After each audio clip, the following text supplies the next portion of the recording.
कुछ टाइम पहले मैंने एक सवाल पूछा था कि क्या फोटोज सच में फोटोज रह गई हैं, और विद दिस फोन वो सवाल थोड़ा सा और गहरा हो गया है क्योंकि ये फोन है Vivo X300 Pro और ये सीरीज इन जनरल बहुत ज्यादा रिलाई करती है अपनी पोस्ट प्रोसेसिंग पर, और इसके लिए इसमें बहुत सारा हार्डवेयर भी डाला जाता है। लेकिन शायद से हमें बहुत ज्यादा पोस्ट प्रोसेसिंग को एक्सेप्ट करना पड़ेगा because in the and output आपको जो चाहिए वो इसके थ्रू ही मिल पा रहा है। तो आज मैं दूंगा आपको इसका एक डिटेल रिव्यू और एंड तक आपको समझ में आ जाएगा कि इस फोन के साथ आपको जाना चाहिए या नहीं जाना चाहिए। तो सबसे पहले डिजाइन के मामले में फोन मुझे काफी ज्यादा इंप्रेसिव लगा है। डिजाइन फोन का आपको एक प्रीमियम फोन वाली फील डेफिनेटली देता है। एक फ्लैगशिप फोन है। सामने की तरफ आपको बेजल डिस्प्ले मिल जाता है, लेफ्ट की तरफ आपको एक बहुत ही स्लाइड कर्व्ड फ्लैट डिजाइन मिल जाता है जिसकी वजह से फोन का जो हैंड्स ऑन फील है मुझे काफी ज्यादा पसंद आया। पीछे की तरफ आपको फाइबर ग्लास मिलता है, राउंडेड कैमरा मॉड्यूल है जस्ट लाइक लास्ट ईयर, और यहाँ पर आपको एक कैमरा रिंग भी मिल जाती है। ऊपर की तरफ एलईडी फ्लैश है, लेफ्ट में आपको एक फिजिकल की मिल जाती है जिसे आप कस्टमाइज कर सकते हैं, चाहे उस पर नोटिफिकेशंस को चेंज कर सकते हैं। नीचे की तरफ स्पीकर ग्रिल मिल जाता है, टाइप सी चार्जिंग पोर्ट है। ओवरऑल फोन का हैंड्स ऑन फील मुझे काफी पसंद आया। डिस्प्ले में कुछ ज्यादा मेजर चेंजेस देखने को नहीं मिले। ये सेम 6.78 इंचेस की एक एमोलेड डिस्प्ले है, 120 hertz refresh rate, LTPO panel, 1.5 के रेजोल्यूशन वाली डिस्प्ले काफी ब्राइट हो जाती है। आउटडोर कंडीशंस हो चाहे इंडोर कंडीशंस हो, आपको फोन को इस्तेमाल करने में कोई दिक्कत नहीं होती है। SDI 10+ और डॉल्बी विजन सर्टिफिकेशन आपको मिल जाती है OTT प्लेटफॉर्म्स पर भी, जिसकी वजह से कंटेंट देखने का एक्सपीरियंस मुझे काफी अच्छा लगा है। बट हाँ, जो स्पीकर सेटअप है वो मुझे डिसेंट लगा है बिकॉज वो लाउड हो जाता है बट वो अगेन थंप मिसिंग है, और इससे बेटर स्पीकर्स इस प्राइस पॉइंट के अंदर बहुत सारे फोन्स ऑफर करते हैं। इस फोन के हैप्टिक्स मुझे काफी ज्यादा पसंद आए और साथ ही में आपको अल्ट्रासोनिक फिंगरप्रिंट सेंसर मिलता है, एक्यूरेट है, फास्ट है। यहाँ पर आपको मिलती है 6500 mAh की बैटरी, साथ ही में 90 वॉट की वायर्ड चार्जिंग, 40 वॉट की wireless charging and reverse wireless charging के ऑप्शन भी यहाँ पर अवेलेबल है। बैटरी लाइफ फोन की काफी अच्छी है, आराम से 1.5 दिन से ज्यादा का बैकअप ये जो फोन है ऑफर कर पाता है। और अगर चार्जिंग स्पीड की बात करें तो यहाँ पर अराउंड 1 घंटे का समय पूरा ले लेता है फ्रॉम 1% टू 100% फुल्ली चार्ज होने के लिए। स्क्रीन ऑन टाइम अराउंड 10 घंटे का है। ओवरऑल बैटरी मुझे काफी पसंद आई और बॉक्स के अंदर आपको एक अच्छी क्वालिटी का केस मिल जाता है। इसका एक बहुत बड़ा कारण यह है कि सामने की तरफ आपको मिलती है आर्मर ग्लास की प्रोटेक्शन और पीछे की तरफ कोई भी प्रोटेक्शन आपको नहीं मिलती है, तो इस केस को लगाना बहुत ज्यादा अनिवार्य हो जाता है। यहाँ पर आपको IP68 एंड IP69 रेटिंग मिल जाती है। परफॉर्मेंस के मामले में फोन काफी अच्छा परफॉर्म करता है। मीडियाटेक डायमेंसिटी 9500 पे रन करता है। फ्लैगशिप हार्डवेयर सेटअप है, चाहे वो गेमिंग हो चाहे डे टू डे यूसेज हो, कोई भी प्रॉब्लम आपको नहीं होती है। गेमिंग एक्सपीरियंस भी मुझे इस फोन पर काफी अच्छा लगा है। ओरिजिन OS 6 पे रन करता है जो कि Android 16 पर बेस्ड है। 5 साल के OS अपडेट्स मिलेंगे एंड 7 साल के सिक्योरिटी अपडेट्स मिलेंगे। अब ओरिजिन OS की बात करें तो मुझे बहुत ज्यादा चेंजेस जो है पिछले OS से देखने को नहीं मिले, बट हाँ, ये जो ट्रांसलूसेंट इफेक्ट है, जो ये ओरिजिन आइलैंड है जहां पर आपको अलग अलग नोटिफिकेशन मिलती हैं, चाहे वो म्यूजिक प्लेबैक है जहां पर एक ग्राफिक इक्वलाइजर मिलता है आपको ट्रांसलूसेंट इफेक्ट में, डिलीवरी एप्स की नोटिफिकेशंस है, मैप्स है, वो सब कुछ आपको ओरिजिन आइलैंड के अंदर दिख जाता है। एंड काफी सारे कस्टमाइजेशंस, काफी सारे विजेट्स आप इस पर इस्तेमाल कर सकते हैं। So overall design, display, battery, performance कोई प्रॉब्लम नहीं है। बात करते हैं अब कैमरास की। तो यहाँ पर मिलता है आपको Sony LYT-828 जो कि प्राइमरी सेंसर है 50 मेगापिक्सल का, साथ ही मिलता है आपको 200 मेगापिक्सल का HPB सेंसर। ये एक 3.5x टेलीफोटो लेंस के साथ आता है और साथ ही में एक 50 मेगापिक्सल का ultra wide sensor JN1 sensor है। अब ओवरऑल कैमरा सैंपल्स की बात करें, फोन का ओवरऑल जो इमेज आउटपुट है वो बहुत ज्यादा पसंद आया क्योंकि इससे पहले हम X सीरीज के साथ देख चुके हैं कि कैमरास में उन्होंने और स्पेशली इमेज प्रोसेसिंग में काफी अच्छा नाम बना लिया है। And when it comes to best camera phone for photo processing तो वहां पर हमेशा से Vivo की X सीरीज नंबर सीरीज को रखा गया है और वैसा ही कुछ यहाँ पर भी आपको होता हुआ दिखता है। कैमरा सेटअप मैंने आपको बता दिया, लेकिन एक चीज और है कि यहाँ पर Vivo ने VS1 चिप भी ऐड करी है along with the V3 chip जो इससे पहले आपको Vivo X200 सीरीज में देखने को मिलती थी। इसका काम स्पेशली ये है कि ये सिनेरियो को देखते हुए प्री प्रोसेसिंग स्टार्ट करता था कि मतलब आप क्या कैप्चर कर रहे हैं और उसको पोस्ट में क्या क्या करने की जरूरत पड़ सकती है, वो ऑलरेडी उस मैथ्स को करने लग जाता है। खैर, अब बात करते हैं इसके कैमरा ऐप की। बेशक ये ओरिजिन OS पर रन करता है अब, लेकिन कैमरा ऐप मुझे काफी सिमिलर लगी है लास्ट ईयर जैसे ही। मोड सेक्शन के अंदर आपको काफी सारे फीचर्स मिल जाते हैं जैसे कि स्पेशल कैमरा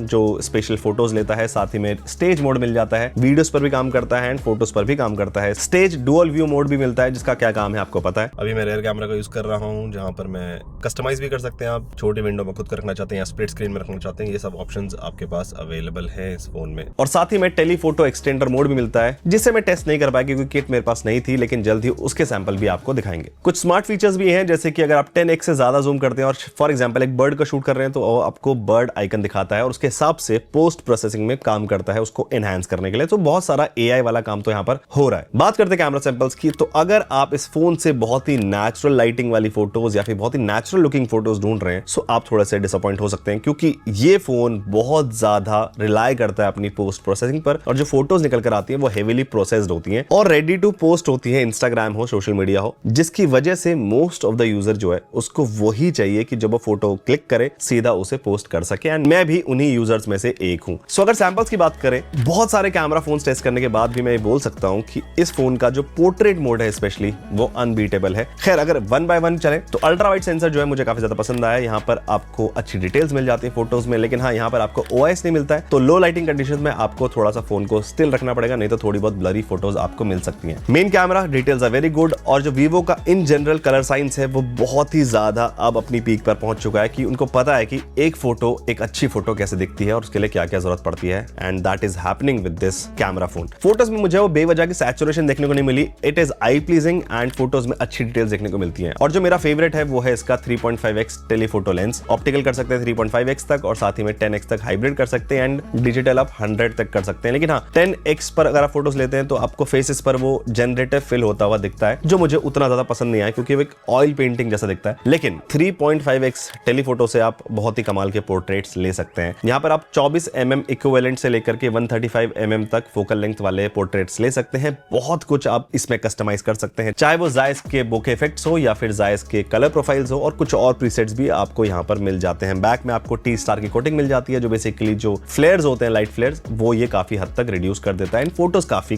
क्रिस्प निकल कर आती है विदाउट एनी डिस्टर्बेंस। इस फोन का फ्रंट कैमरा मुझे काफी ज्यादा पसंद आया। ये एक 50 megapixel JN1 auto focus sensor है, जिसकी वजह से फोटोज में अब मुझे वो एक नेचुरल डेप्थ जो है वो देखने को मिलती है, और साथ ही में काफी वाइड फील्ड ऑफ व्यू ये ऑफर कर पाता है, एंड फोटोज में मुझे डिटेल्स काफी पसंद आई है। और वीवो की X नंबर सीरीज में एक चीज जो मुझे बहुत ज्यादा पसंद है वो है इसके मैक्रो शॉट्स। यहाँ पर आप 10x तक जूम कर सकते हैं मैक्रो शॉट्स लेते वक्त, जिसकी वजह से आपको सब्जेक्ट के बहुत पास नहीं जाना पड़ता है, काफी डिस्टेंस से आप अच्छे मैक्रो शॉट्स ले सकते हैं। सैंपल्स आप अपनी स्क्रीन पर देख सकते हैं, अंदाजा लगा सकते हैं कि शायद ही कोई फोन इस तरह के मैक्रो शॉट्स ले सकता है without any extender kit. For the videos यहाँ पर आप 8K 30 FPS वीडियो शूट कर सकते हैं, 4K 60 FPS सभी कैमरा से शूट कर सकते हैं, और यहाँ पर डॉल्बी विजन भी आपको मिल जाता है। खास चीज ये है कि आप यहाँ पर लॉग वीडियोस भी शूट कर सकते हैं, एंड बहुत सारे फ्लैगशिप फोन्स अब ये फीचर ऑफर कर रहे हैं, चाहे वो Samsung Galaxy S25 सीरीज हो या फिर Oppo X9 सीरीज हो, वहां पर भी आपको लॉग वीडियो शूट करने का ऑप्शन मिलता है। 4K 120 FPS तक आप शूट कर सकते हैं।